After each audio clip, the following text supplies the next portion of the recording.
তারপরে 27 জনের শয়তানের দল মিলে এই কোরআন লিখেছে। ওই কোরআন পাওয়া যায় না গরু না খেলে। অসীম সরকার যে আমার দেশের যার ডিএনএ খুঁজে পাওয়া যাবে না, অসীম সরকার যার ডিএনএ আমার বাংলায় খুঁজে পাওয়া যাবে না, যার বেড়া টপকানোর সময় পিঠে বেড়ার দাগ আছে এখনো, ও কে রে? কবেকার হনু? হ্যাঁ, ও কবেকার বাচ্চা? বেড়া টপকাতে এসেছিলি, এখনো পিঠে দাগ আছে তার। বিজেপির দয়ায় টিকিট পেয়ে কি ছিনুকি হনু, তাই হনুর মতো কথা বলছিস? অসীম সরকারকে এ পাওয়ার দিল কে? জবাব দিতে পারবে? অসীম সরকারকে বিজেপি বলেছে, জেপি নাড্ডা বলেছে, আমার রাজ্যের সভাপতি বলেছে, অপোজিট লিডার শুভেন্দু অধিকারী বলেছে যে তুমি কোরআন নিয়ে কটূক্তি করো, ऐसा दिन करेगा तो लात मार के तुमको हटा देगा। रोक सकते तो रोक लो। मैं एडवोकेट अली अब्दुल चांद बोलती। বাংলায় হিন্দুর পাশে মুসলমান, মুসলমানের পাশে হিন্দু একসাথে চলছে, চলবে। किसी को ক্ষমতা নেই उसको तोड़ने का। মুসলমান করলে তো এতক্ষণ ফাটাফাটি কাণ্ড হয়ে যেত, কিন্তু তৃণমূল থেকে বিজেপি, বিজেপি থেকে তৃণমূল, এ সবই করছে হিন্দু সনাতনী। অথচ এই হিন্দু সনাতনীর জন্য শুভেন্দু মুখে ফেনা উঠে যাচ্ছে। আজকে পণ্য যখন বুঝে নিল বরানগরে তাকে আর বিজেপি প্রার্থী করবে না, আমার মিষ্টিতে ইঁদুর পড়েছে, তুমি বলবে কেন হে? আমি তো ইঁদুর তুলে ফেলে দিয়েছি। আমার মিষ্টি তুমি যদি বলো আমার মিষ্টিতে ইঁদুর খেয়েছে, তাহলে তো আমার মিষ্টি কেউ খাবে না। তাই চন্দ্রিমা ওর হয়ে ব্যাটিং করতে নেমেছে। কিন্তু যতই ব্যাটিং করো, 1 পো দুধে 7 পো পানি, তবু তোমাদের দুধের টানাটানি। মোদিজি কি বলছে মুসলমানদের উদ্দেশ্যে? এক হাতে কোরআন, এক হাতে ল্যাপটপ চালাও। মোদিজি কি বলছে? सबका साथ, सबका विकास, सबका विश्वास। আজকে উনি কি মোদির থেকেও বড় নেতা হয়ে? সাধক রামকৃষ্ণ পরমহংসদেব বলছে যে একটা পুকুর ঘাট অনেক। আজকে আমি এই অসীম সরকারকে জিজ্ঞেস করতে চাই যে তুমি কি রামকৃষ্ণের থেকে বড় হয়ে গেছো? কোন কাজী নজরুল ইসলাম অসুস্থ হয়ে পড়েছিলেন, তিনি কাজী নজরুল ইসলামের বাড়ি থেকে গাড়ি করে নিয়ে এসে তার বাড়িতে রেখে সেবা শুশ্রূষা করে, ডাক্তার এনে তার বাড়িতে নিজে সেবা শুশ্রূষা করে তাকে সুস্থ করে বাড়ি ফিরিয়েছিল। তিনি হচ্ছেন বিজেপির স্রষ্টাকর্তা আমার বাংলার। তিনি কি বিজেপির সৃষ্টিকর্তা স্রষ্টা থেকেও বড়? আমি একজন ইসলাম ধর্মাবলম্বী মানুষ, শুধু ইসলাম ধর্মাবলম্বী মানুষ না, আমি সৈয়দ বংশের ছেলে। সৈয়দ বংশ সারা ভারতবর্ষে 0.5% নেই। পৃথিবীতে 1 to 2% আছে সৈয়দ বংশ। হুই সৈয়দ বংশ? সৈয়দ বংশ হচ্ছে শেষ পুপেট, তার বংশধর। তাহলে পুপেটের বংশধর আমরা সৈয়দ, তাহলে সৈয়দ বংশ উপরে আর কোনো বংশ নেই ইসলাম ধর্মে। সেই সৈয়দ বংশের একজন সন্তান হিসাবে, একজন ভারতবাসী হিসাবে, একজন রাষ্ট্রবাদী মুসলমান হিসাবে, একজন ভারত মাতা কি জয় বলনেওয়ালা মুসলমান হিসাবে, যে ভারতের মাটিতে আমার জন্ম হয়েছে সেই মাটিতেই আমার কবর হবে, এবং হিন্দুস্তান সারে জাহাঁ সে হামারা বলনেওয়ালা একজন মুসলমান হিসেবে বলি। পবিত্র কোরআন, পবিত্র গীতা, পবিত্র বাইবেল, এগুলো হচ্ছে এক একটা ধর্মের পবিত্র সেই গ্রন্থ।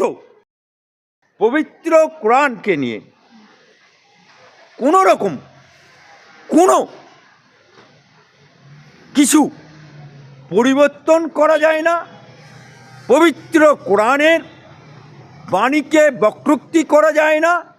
পবিত্র কোরআন শরীফকে নিয়ে কোনো তাচ্ছিল্য মন্তব্য করা যায় না। কারণ কোরআন হচ্ছে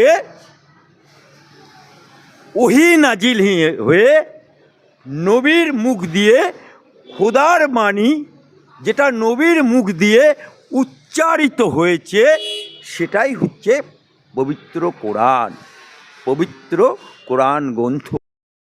এই কোরআন গ্রন্থ বাংলায় অনুবাদ করেছে কোনো মুসলমান করেনি, কোনো মৌলানা করেনি, সেটাও বাংলায় তর্জমা করেছে একজন হিন্দু সনাতনী। সেই পবিত্র কোরআন গ্রন্থকে নিয়ে অসীম সরকার যে আমার দেশের যার ডিএনএ খুঁজে পাওয়া যাবে না, অসীম সরকার যার ডিএনএ আমার বাংলায় খুঁজে পাওয়া যাবে না, যার বেড়া টপকানোর সময় পিঠে বেড়ার দাগ আছে, সেই ব্যক্তিটি আজকে ভারতীয় জনতা পার্টির দয়ায়, টিকিটের দয়ায় এমএলএ হয়ে গেছে। কিন্তু তাকে ভারতীয় জনতা পার্টি কি ওকে যে ইসলামের কোরআনকে নিয়ে তুমি কোরআনকে নিয়ে তুমি পবিত্র গীতা,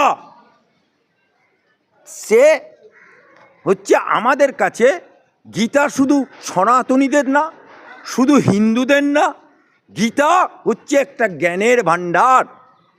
এটা বিশ্বের মানুষের জ্ঞানের আধার। তাই আমার কোরআন বলছে, আমার ইসলাম বলছে, নিজের ধর্মের প্রতি আস্থাশীল হও, অপর ধর্মের প্রতি শ্রদ্ধাশীল হও। রামকৃষ্ণ পরমহংসদেব, যিনি নিজে একটা সাধক রামকৃষ্ণ পরমহংসদেব বলছে যে একটা পুকুর ঘাট অনেক। আজকে আমি এই অসীম সরকারকে জিজ্ঞেস করতে চাই যে তুমি কি রামকৃষ্ণের থেকে বড়? ভারতীয় জনতা পার্টির সৃষ্টিকর্তা বাংলার, যাকে আমরা শ্রদ্ধা করি, সেই ভারতীয় জনতা পার্টির স্রষ্টা, তিনি যখন কাজী নজরুল ইসলাম অসুস্থ হয়ে পড়েছিলেন, তিনি কাজী নজরুল ইসলামের বাড়ি থেকে গাড়ি করে নিয়ে এসে তার বাড়িতে রেখে সেবা শুশ্রূষা করে, ডাক্তার এনে তার বাড়িতে নিজে সেবা শুশ্রূষা করে তাকে সুস্থ করে বাড়ি ফিরিয়েছিল। তিনি হচ্ছেন বিজেপির স্রষ্টাকর্তা আমার বাংলার। তিনি কি বিজেপির সৃষ্টিকর্তা, স্রষ্টা? আজকে মোহন ভগতজি কি বলছে যে भारतीय मुसलमान को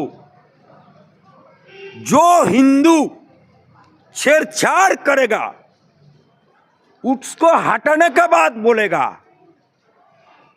वो हिंदू ही नहीं, बीजेपी तो बहुत दूर का बात है। मोदी जी की बोलছে मुसलमानদের উদ্দেশ্যে এক হাতে কোরআন, এক হাতে ল্যাপটপ চালাও। मोदी जी की बोलছে सबका साथ, सबका विकास, सबका विश्वास। আজকে উনি কি মোদি হয়ে গেছে? আজকে ভারতীয় জনতা পার্টির সংবিধানকে উনি পাল্টে দেবেন?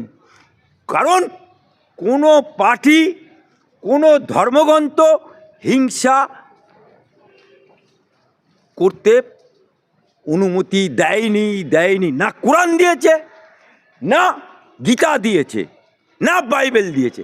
কিন্তু কিছু কতিপয় মুসলমান তারা নামে মুসলমান, কিন্তু বাংলাদেশি কিছু উগ্রপন্থী মৌলবাদ, আমাদের ভারতের কিছু উগ্রপন্থী হিন্দুত্ববাদও যেমন কোনো ধর্মগ্রন্থ বরদাস্ত করে না, কোনো অনুমতি দেয় না, উগ্র মৌলবাদও ইসলাম ধর্মে কোনো তাকে স্থান দেয় না। উগ্র হিন্দুত্ববাদও গীতা পারমিশন দেয় না। অসীম সরকারকে এ পাওয়ার দিল কে? জবাব দিতে পারবে? অসীম সরকারকে বিজেপি বলেছে, জেপি নাড্ডা বলেছে, আমার রাজ্য সভাপতি বলেছে, অপোজিট লিডার শুভেন্দু অধিকারী বলেছে যে তুমি কোরআন নিয়ে কটূক্তি করো, ऐसा दिन करेगा तो लात मार के तुमको हटा देगा। रोक सकते तो रोक लो। मैं एडवोकेट अली अब्दुल चांद बोलती। ता तेरा सब नाबिये कानाए रे माँ, এরা সব বাংলাদেশি উঠাইগিরি। তাই এরা এই সমস্ত করে ভারতীয় সনাতনী এবং ভারতীয় মুসলিমদের সুকাঠামো, অর্থাৎ কাজী নজরুলের বাংলা, রবীন্দ্রনাথের বাংলা, বিবেকানন্দের বাংলা, সুকান্তের বাংলা, বিনয় বাদল দীনেশের বাংলা, আশরাফ আলী খানের ভারত, এই ভারতকে এই বাংলাদেশি কয়েকটা উগ্রপন্থী হিন্দু এবং উগ্রপন্থী মৌলবাদ মুসলমান এই বাংলাকে কলুষিত করছে। কিন্তু বাংলার সনাতনীরা, বাংলার ভারতীয়রা কোনো লড়াই নেই, কোনোদিন ছিল না। বাংলায় হিন্দুর পাশে মুসলমান, মুসলমানের পাশে হিন্দু একসাথে চলবে। কিসি কর ক্ষমতা নেই উসকো তোড়নে কা। এই পণ্যকে বলতে চাই যে তুমি যখন বিজেপি করছিলে, বিজেপির 21 সালে বরানগর বিধানসভায় প্রার্থী হয়েছিলে, কোন লালচে হয়েছিলে?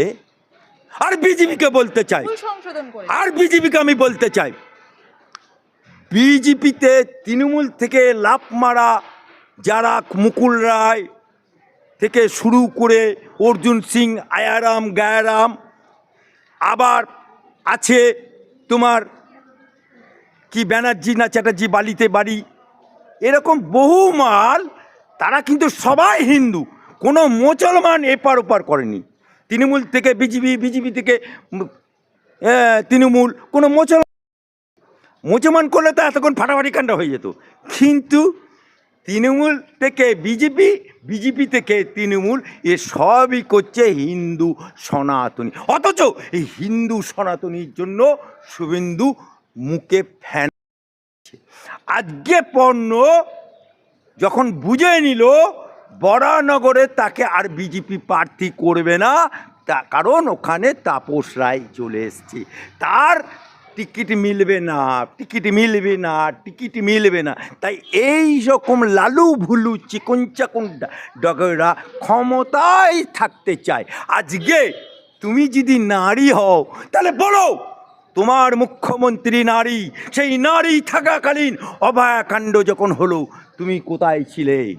তুমি বলো, তোমার মুখ্যমন্ত্রী নারী, তামান্না খুন হলো তখন তুমি কোথায় ছিলে? তুমি বলো, তুমি নারী মুখ্যমন্ত্রী, বকটুয়ে একটা বাড়িতে একবারে 10টা ছেলে মেয়ে বউ চিৎকার করছে বাঁচাও বাঁচাও, পুলিশ দাঁড়িয়ে থেকেও বাঁচায়নি। তখন তোমার এত ভক্তি ভালোবাসা তৃণমূলের প্রতি ছিল কোথায়? অর্থাৎ চালুনি আবার ছুঁচের বিচার করছে।